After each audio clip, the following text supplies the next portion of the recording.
Hello and welcome to this presentation. My name is Alan, the guy on a mission to educate, to inspire, and transform entrepreneurs and individuals. In this presentation, I'm looking at how the employees' taxes are calculated. In other words, I want to give an explanation, a detailed explanation on how employees' taxes are calculated when someone receives their payslip.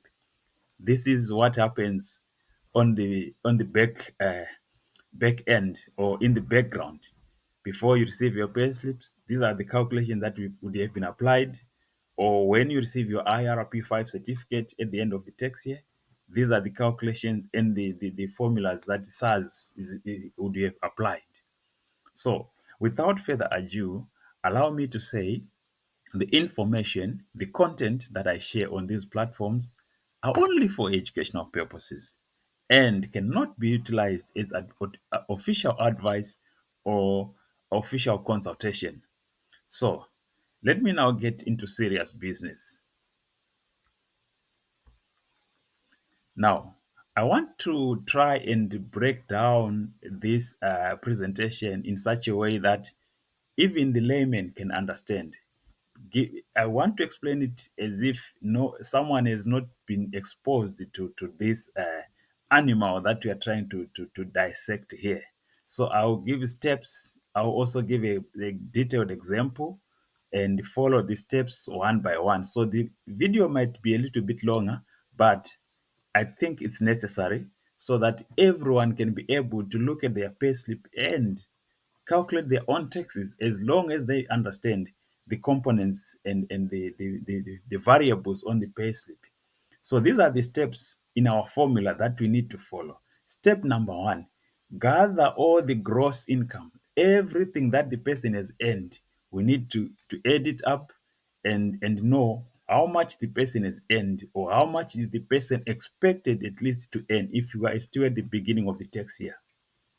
When we have that, now we have to subtract the exempt income. That income that is exempted per the law, per the tax law. Number three, subtract all tax deductions or tax allowable deductions. For example, pension fund, provident fund, retirement annuity, donations. If you are donating through your payroll, remember I'm talking about taxes that are charged and that are applied to people who are employed.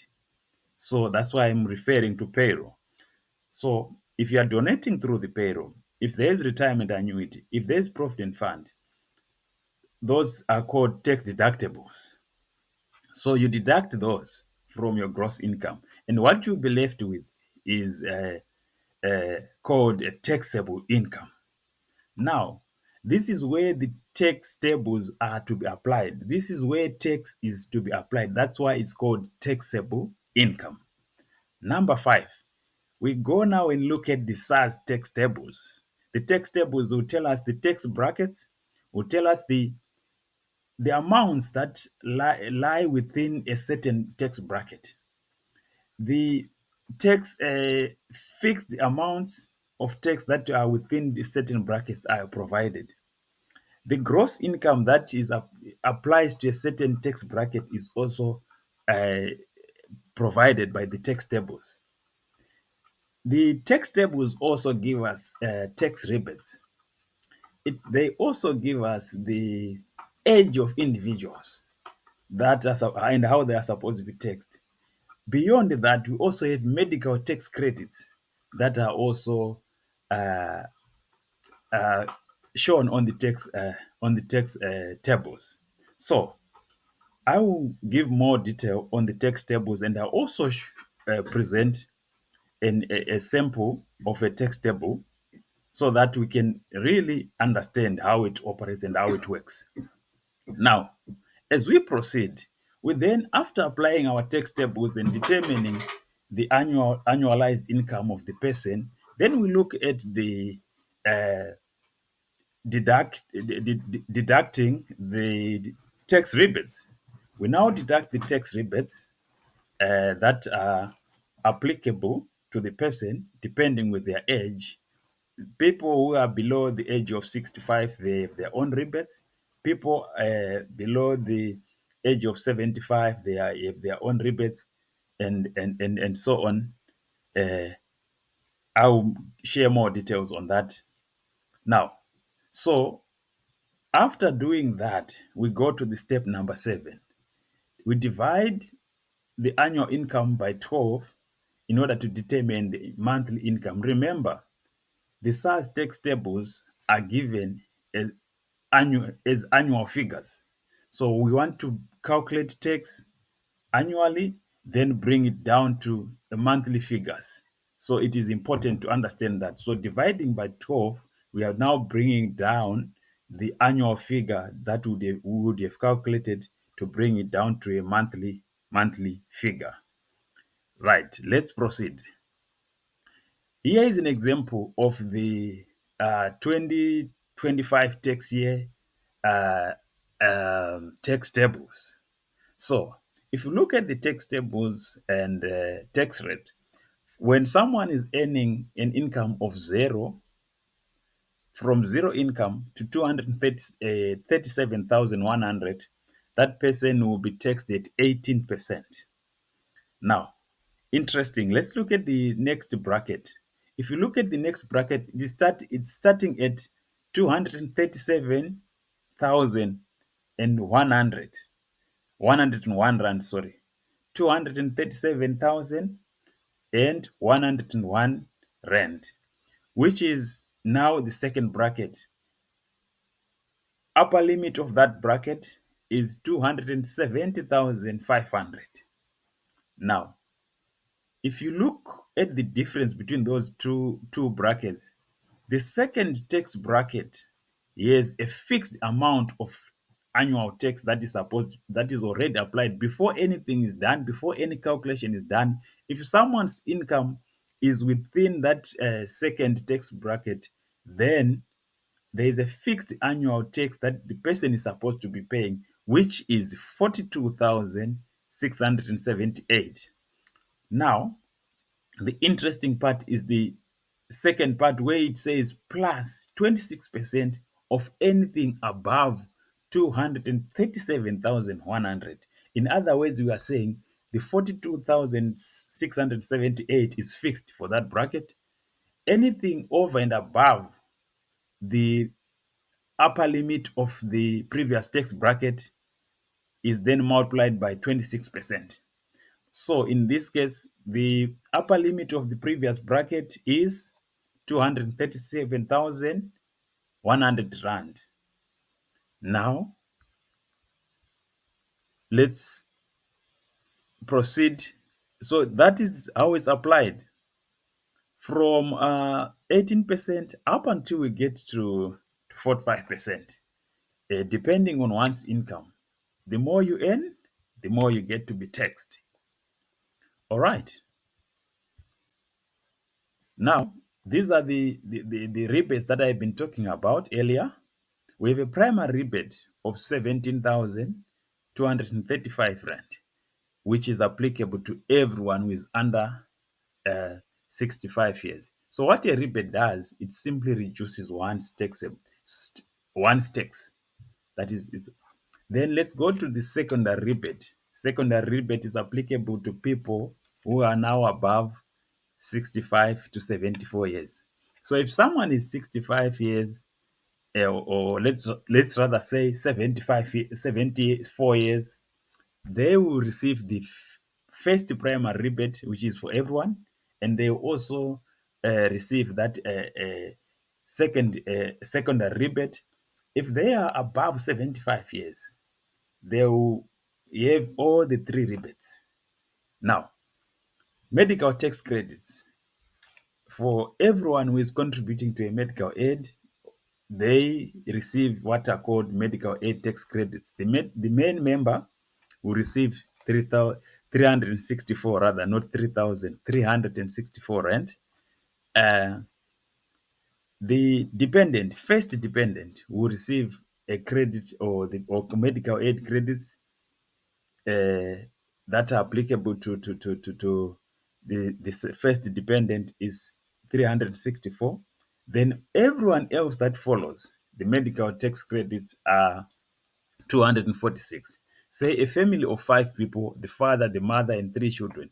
Father and mother takes credits that are going to be applied when the father, let's use the father as the breadwinner, even the mother. The first two, the main member and the spouse, they get credits of 364. Rebates we have spoken about already. Um, Now let's look at the calculation of this guy's tax. Basic salary 35,000, allowance 5,000, fringe benefit 3,000. Uh, then gross income. Remember, we said we have to calculate the gross income. Gross income is 45,000. So this presentation now is just cutting other stages. Remember, we had 7 steps, but some of the steps are not really uh, uh, emphasized here, but they are already incorporated in the calculation. All right. So the gross income we have 43,000.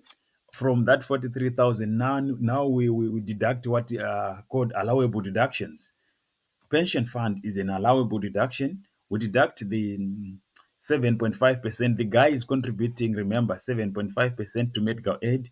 So we have to deduct that. We have to calculate that 7.5 of 35,000 is 2,625. Now, the total taxable income before rebates is 43,000 minus the allowable deduction. We get 40,373 per month. Now we annualize. What is to annualize? Is to get the annual salary. Remember, we said the tax tables are presented in annual terms, not in monthly terms. So we have to annualize the figures to get to the possible annual income that the guy is expected to receive. Now we multiply that 40,375 multiplied by 12, we get 484,500. We get 484,500 per year. Step number three, we are applying the tax table now. Tax tables now. We have seen how much the person will be getting at the end of the year, or after the tax year is getting 484,500. Then we apply the tax tables. Now, as we are applying the tax tables, we know the guy is lying within this tax bracket. Let me just show you. The guy is lying in this tax bracket here. That's where the guy is lying. His taxable income is lying within that tax bracket, which is starting from the lower limit of 370,501 and the upper limit of 512,800 rand. So, in that within that bracket, the already fixed amount for the year tax without doing any calculation is 77,362. 77,362. So that 77,362, we already know it's already guaranteed he has to pay that. Whatever is left, we multiply by what? By 31%. So let's go back to our slide where the calculation is shown. Now, we have our 77,362. Then 31% of his growth is taxable income for the year, which is 484, minus the lower limit of the previous tax bracket, which is, minus the upper limit of the previous tax bracket, which is 370,500. So we are taking, let's go back to,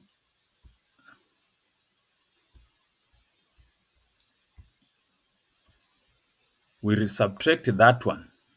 Whatever the income the guy is supposed to earn for the year, subtract this amount here, where I'm showing by moving my cursor. All right. Now, after we've done that, so we apply that formula. We end up with 31% of 114,000, which is 35,340.